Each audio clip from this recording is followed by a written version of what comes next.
अस्सलाम वालेकुम व्यूवर्स, मैं आफाक अहमद हूँ और आप देख रहे हैं स्मार्ट बर्ड फार्म। व्यूवर्स, हमारे एक सब्सक्राइबर ने कहा था कि भाई अपने पौधे वो जो कैक्टस हैं वो दिखाया करें। तो ये रखे हुए भाई कैक्टस मैं छत पे असल में रखे हुए, मैं वीडियो भी आज इसीलिए छत पे बनाने आए हूँ कि चलें कैक्टस की भी बना लेंगे और साथ में एक हमारा और भी आज का वीडियो का इशू है, वो भी हम आपके सामने बयान करेंगे क्यों बना रहे हैं वीडियो। तो विवज़ ये देखें, आज हमारे कैक्टस में छोटे छोटे बच्चे इस तरह के देते हैं, ये ना गोल गोल। तो इसमें जिस तरफ से ये उगे हुए होते हैं उसी तरफ से आप इनको थोड़ा सा मिट्टी में ऐसे करके और इस तरह इसको लगा दें। ठीक है ना जी।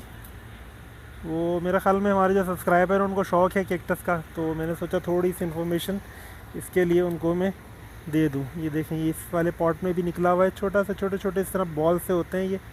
और ये इसमें भी जैसे निकले हुए हैं ना, ये देख रहे हैं आप, ये वाले इनको आप अलग-अलग करके भी लगा सकते हैं, जो बॉल्स हैं ये। ठीक है, तो मैंने पहले नहीं निकाला, इस तरह भी खूबसूरत लगता है। और एक कभी बैड लक हुआ हमारे साथ, हमारा ये वाला जो कैक्टस है ये देखें, ये हो गया ख़राब, ये ब्लैक कलर का हो गया।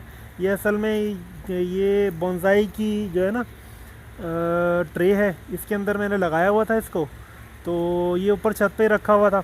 अब यहाँ पे हो गई बारिश बहुत ज़्यादा, तो अब इसमें पानी भरा हुआ है अभी भी इस वक्त भी ना, तो इसकी वजह से ये डेड हो गया। अब होता ही है असल में, कैक्टस जो होते हैं ये अपना सहरा के जो इस तरह के इलाके होते हैं वहाँ के पौधे होते हैं, तो ये इनको पानी की ज़रूरत नहीं होती। जैसा आजकल यूँ समझ लें कराची का मौसम है ना, इसके अंदर तो ये बग़ैर पानी के ही इतनी नमी होती है कि हवा से ही इनको नमी मिलती रहती है, तो वो भी इनके लिए बहुत होता है।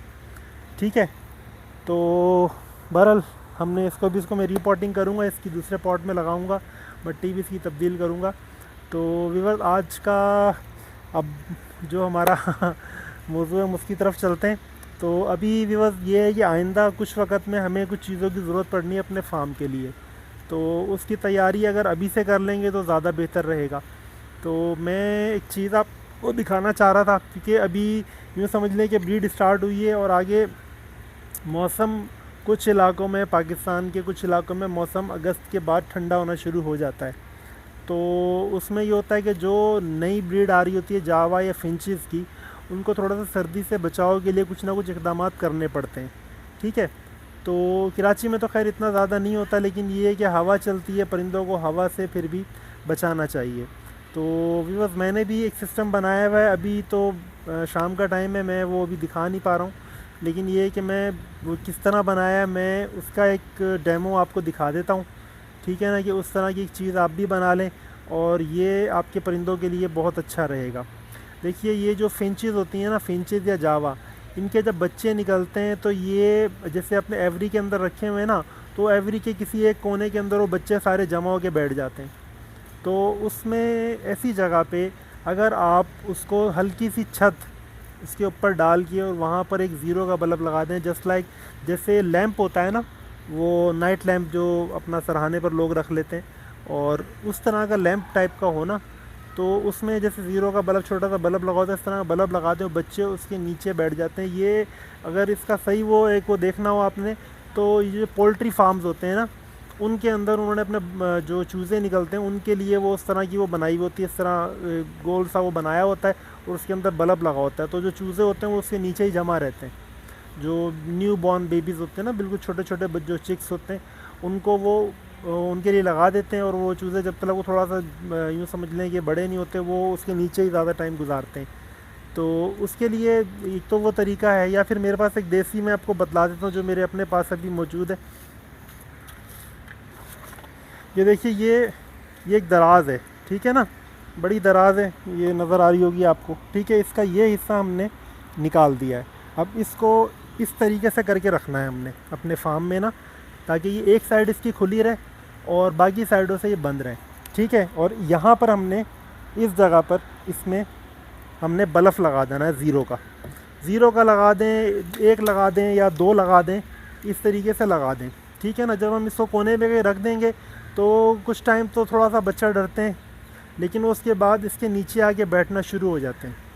ठीक है, उसमें ये हो जाता है कि जब वो इसके नीचे आके बैठना शुरू होते हैं ना, तो उनको हीट मुसलसल कुछ ना कुछ थोड़ी सी हीट मिलती रहती है। यानी कि असल में तो बात ही होती है कि ठंडी हवा या सर्दी से आपको बचाना होता है, ठीक है ना। तो उनको बस इतनी भी अगर हल्की सी मामूली सी भी हीट में, यूँ समझ टेम्परेचर अगर बाहर 20 टेम्परेचर है और वहाँ पर 25 से 30 हो जाता है, तो ये बहुत है उनके लिए। नीचे आप थोड़ी बहुत घास डाल दें या बुरादा डाल दें या भूसा, जैसे वो तूड़ी जिसको हम लोग कहते हैं परिंदों को, अपना जानवरों को जो दी जाती है, वो डाल दें, ताकि नीचे फ़र्श अगर ठंडा है तो फ़र्श से भी बचाव रहे और बच्चे वहाँ पर महफूज रहें। ये जावा के बच्चे या फिंच के बच्चे बहुत यूँ समझ लें हसास होते हैं। ये बाकी जो भी परिंदे होते हैं जैसे बजरी हो गया या दूसरे वो हो गए ना, इनके बच्चे फिर भी काफ़ी हद तक जब वो मटकी से बाहर निकलते हैं तो वो काफ़ी बेहतर हालत में होते हैं, बड़े होते हैं। लेकिन इसके बच्चे छोटे ही उतरते हैं और वो बहुत यूँ समझ लें कि उनकी निस्बत पैराकीट्स की निस्बत थोड़े कमज़ोर ही होते हैं ये। तो इस चीज़ से इनको बचाने के लिए, सर्दी से बचाने के लिए आप इस तरह का एक शेड बना लें। वो आप, अब मैंने एक डेमो सा दिखा दिया है, मैंने सिर्फ आपको बता दिया कि ज़मीन से तकरीबन 6 इंच ऊंची जगह पर आपने एक पट्टा लगा देना है। उसमें नीचे आप टेके दे दें, साइडों में लकड़ियाँ लगा दें और उसके अंदर बल्ब लगा दें। उसकी लंबाई चौड़ाई वो आप अपने जैसा आपका फार्म है उसके हिसाब से आप कर सकते हैं, ठीक है। उसका बस फ़ायदा ये हो जाएगा कि जो और लगाएँ उसी कोने में जहाँ पर बच्चे ऑलरेडी जहाँ पर बैठ रहे होते हैं ना, जिस जगह पर जाके, वहीं पर लगाएं। वो ये आप, मैंने तो ये जो दिखाया ये चिप बोर्ड का या हार्ड बोर्ड का बना हुआ है, तो आप ये गत्ते का डब्बा भी, जैसे आते हैं कॉटन आते हैं गत्ते के, आप उसका भी बना सकते हैं। मेरे पास अपने पास जो बना हुआ था पहले, वो उसी का बना हुआ था। मैंने उसके अंदर यूँ समझ लें कि जो वो पाइप आते हैं ना इसके, अपना परिंदों में केजेस में लगाने के लिए, डंडियाँ जिनको हम कहते हैं लगाने के लिए, उस तरह की डंडियाँ उसके अंदर मैंने लगाई हुई थी और बल्ब लगाया हुआ था 100 वाट का। तो बच्चे उसके अंदर जाके बैठ जाते थे उसमें। ये जब उनको हीट चाहिए, उनको सर्दी महसूस हो रही है, तो वहाँ जाके, और आप यानी कि आप खुद देखेंगे तो पता चलेगा कि बच्चे से गर्दन घुमा के बैठते थे बल्ब की तरफ, वो अपने पर उठा के वो हीट एग्जॉस्ट करते थे।